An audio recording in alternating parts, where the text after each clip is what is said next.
I'm Dr. Anuj Chawla. I'm a foot and ankle specialist at Saksham Ortho.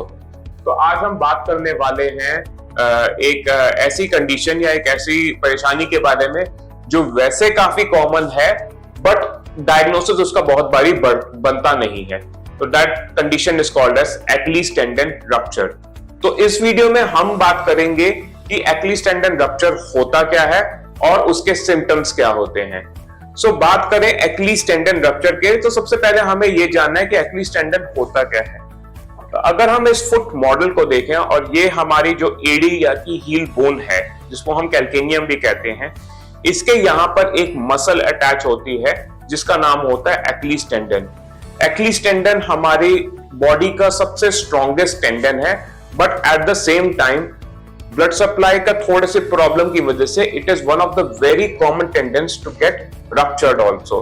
इसका काम जो है generally push of में, यानी कि जब हम चल रहे होते हैं तो हम जब अपने पैर को एड़ी को ऊपर उठाते हैं तब ये टेंडन सबसे ज्यादा काम करता है। तो ये जो Achilles टेंडन जो है इसका रप्चर जो है ये दो पर्टिकुलर सबसेट ऑफ पॉपुलेशंस में देखा जाता है।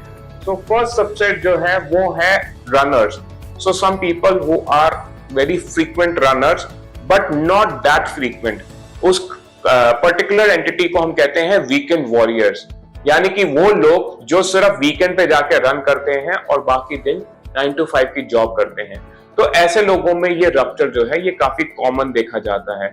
इनके ऑलरेडी टेंडन पे बहुत ज्यादा स्ट्रेस होता है और बहुत ज्यादा टाइट होता है, उस पर प्रेशर काफी ज्यादा होता है, एंड देन सडन एक एक्टिविटी जिसमें वो मसल जो है या आपका जो पैर है वो सडन ऐसे हो जाए, इसको हम कहते हैं सडन डॉर्सिफ्लेक्शन। तो उसमें उस टेंडन पे बहुत ज्यादा रप्चर, बहुत ज्यादा स्ट्रेस आता है जिसकी वजह से उसका रप्चर होने के चांसेस है। तो ये जो है ये लोग जनरली अगर मैं बात करूं तो ये 20 to 40-45 की एज के बीच के होते हैं, most commonly after the age of 30s।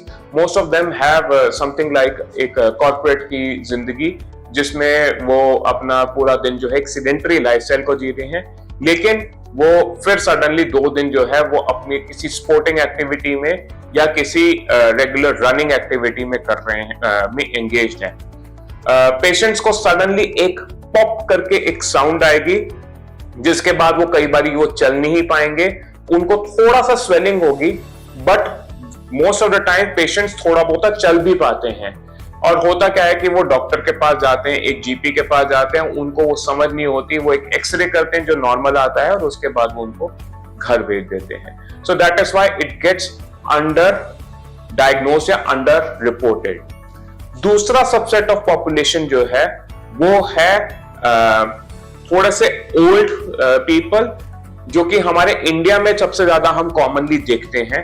वो है थोड़े से ज्यादा बड़े लोग या जो ज्यादा ओल्ड हैं जिनको पुरानी Achilles टेंडन में कोई ना कोई प्रॉब्लम है जिसको हम Achilles टेंडिनाइटिस कहते हैं।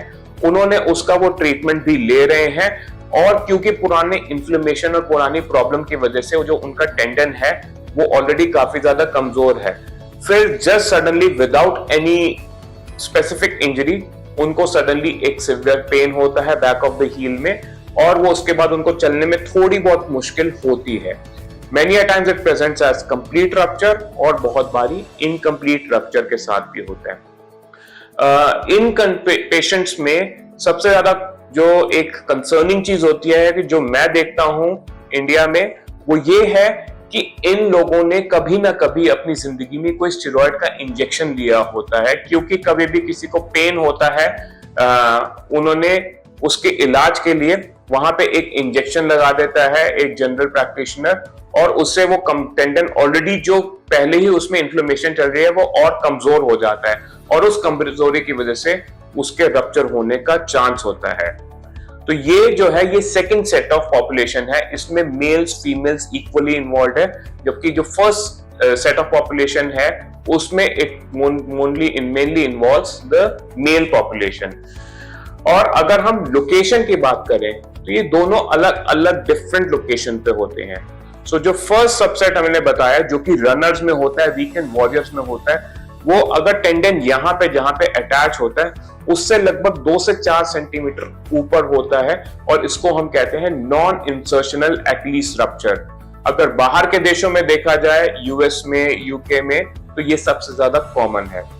लेकिन जो दूसरा सबसेट ऑफ पॉपुलेशन है जो कि होता है जिनका ऑलरेडी टेंडन पहले खराब है, जिनको एक्लीस टेंडिनाइटिस है, जिनको स्टेरॉइड का इंजेक्शन लग चुका है, वो जनरली होता है इंसर्शन के लेवल पे, यानी कि पीछे जहां पे एडी की हड्डी होती है उस लेवल पे।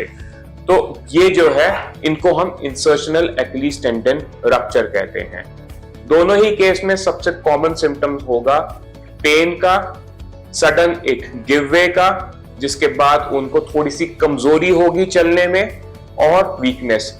द एक्सटेंट ऑफ सिम्टम्स जो है वो बहुत ज्यादा वेरी करते हैं। सो कई बारी पेशेंट जो है वो बिल्कुल खड़े होकर चलना उनके लिए मुश्किल हो जाता है, लेकिन बहुत बारी पेशेंट जो है वो चल के आते हैं, और जिसकी वजह से इसका लैक ऑफ डिटेक्शन या ये डिटेक्ट नहीं होते in more than 40% of the cases in our population.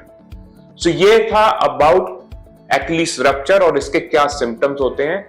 अब हम अगले वीडियो में बात करेंगे कि हम एक्लीस टेंडन रप्चर को डायग्नोज कैसे करते हैं और इवैल्यूएट कैसे करते हैं। Thank you very much.